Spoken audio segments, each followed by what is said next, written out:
Students, last time हमने exercise 4.2 तक पूरा कर लिया था और उसके बाद है नेक्स्ट हमारे पास दो चरों वाले रैखिक समीकरण का आलेख। दो चर हैं x और y और ये एक समीकरण है। जब भी बराबर का चिन्ह आएगा, बाएं पक्ष और दाएं पक्ष के बीच में बराबर का चिन्ह आएगा तो वो एक समीकरण होगा। और इसमें दो चर हैं, एक तो x और एक y, और ये रैखिक समीकरण है। रैखिक समीकरण का मतलब जिसमें x की शक्ति घात भी एक हो और y की शक्ति घात भी एक हो, तो वो रैखिक है। यानी कि ये एक दिया गया रैखिक समीकरण है और इसमें दो चर हैं x और y। तो इसका हमें आलेख खींचना है। तो आप क्या करेंगे, देखिए। तो हल x प्लस y बराबर 7 दे रखा है, तो यहाँ से आप y का मान निकाल लीजिए 7, और इससे पहले कुछ नहीं है तो प्लस का है। ये दूसरी साइड जाकर, दूसरे पक्ष में जाकर, दाएं पक्ष में जाकर प्लस का माइनस बन जाएगा, यानी कि ये हो जाएगा माइनस x। तो y की वैल्यू है 7 माइनस x। इसको आप कह लो कि ये समीकरण नंबर 1 है। अब हमने क्या करना है, यहाँ पर एक सारणी बनानी है और उस सारणी में x और y की वैल्यूज़ निकालनी है।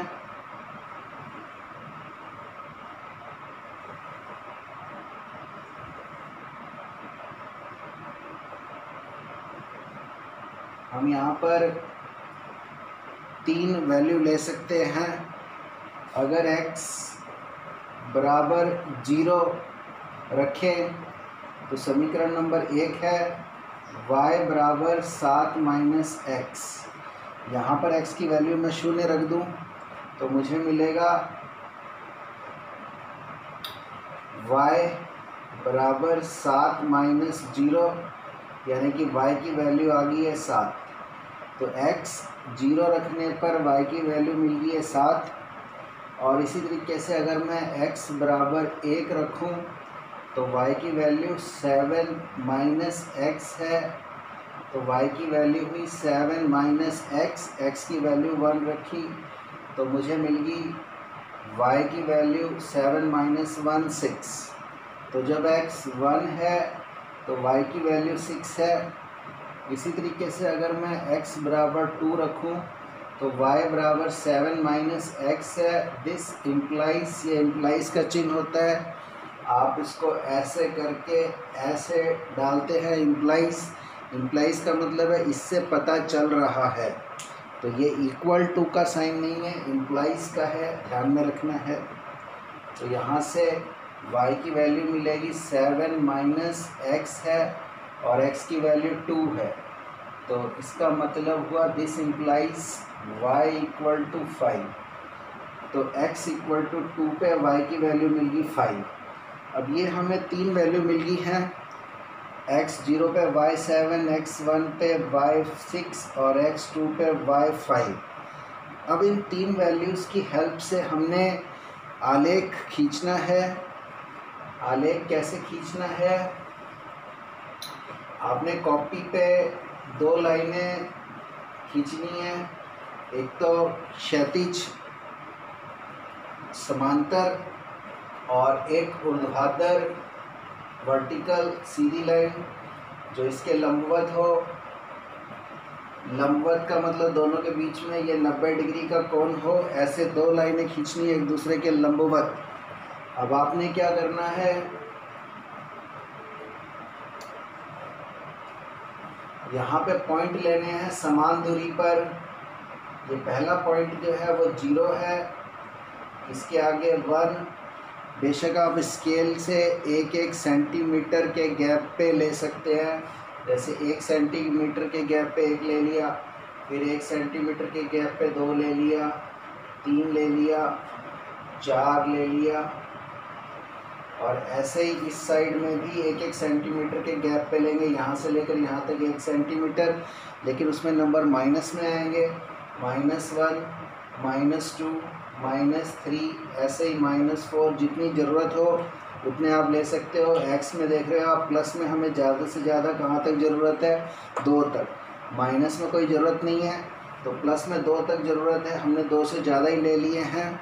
और वाई में सबसे बड़ी वैल्यू कितनी है, 7, तो ऊपर हमें 7 तक वैल्यू चाहिए। ये भी 1-1 सेंटीमीटर के गैप पे ले सकते हैं, 1 2 3 4 5, जितना हमें नंबर चाहिए उसके अकॉर्डिंग इसको बढ़ा सकते हैं, 6 7। और ये y अक्ष है और ये x अक्ष है, ये x अक्ष है और ये y अक्ष है। तो सबसे पहले हमें देखना है कि 0 पे 7, x है 0 और y है 7, तो x 0 पे मार्क कर लो, ये 0x और y है 7, ये y अक्ष पे y की वैल्यू है 7 और x अक्ष पे x की वैल्यू है 0, तो 0,7 ये वाला पॉइंट हुआ। तो इस पॉइंट के कोऑर्डिनेट हुए 0,7 निर्देशांक।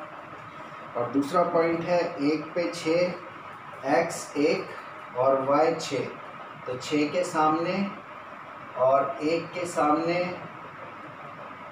आप देखें कि ये वाला पॉइंट आ रहा है, तो ये वाला पॉइंट है 1,6 और उसी तरीके से एक पॉइंट है 2 पे 5, x 2 पे y 5, x 2 ये हो गया और y 5 ये हो गया। तो 5 से एक तो समांतर रेखा खींचेंगे x अक्ष के समांतर, और यहाँ पर 2 से खींचेंगे रेखा y अक्ष के समांतर। तो ये लाइन आप दानेदार खींच सकते हैं, डॉटेड लाइन, दानेदार लाइन, टूटी हुई लाइन। तो ये वाला पॉइंट हुआ 2 पे 5, x 2 और y 5, तो ये 3 पॉइंट आ गए हैं। अगर हम इन तीनों पॉइंटों को मिला दें और बढ़ा दें तो वो इसका आलेख आ जाएगा। हम तीनों पॉइंटों को मिला देते हैं,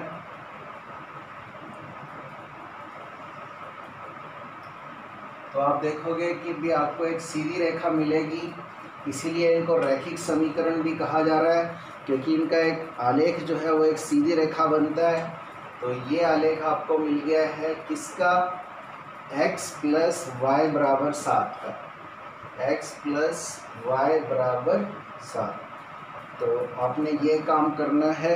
आगे के क्वेश्चंस में भी एक क्वेश्चन पक्का मिलता है इसका आपको पेपर में।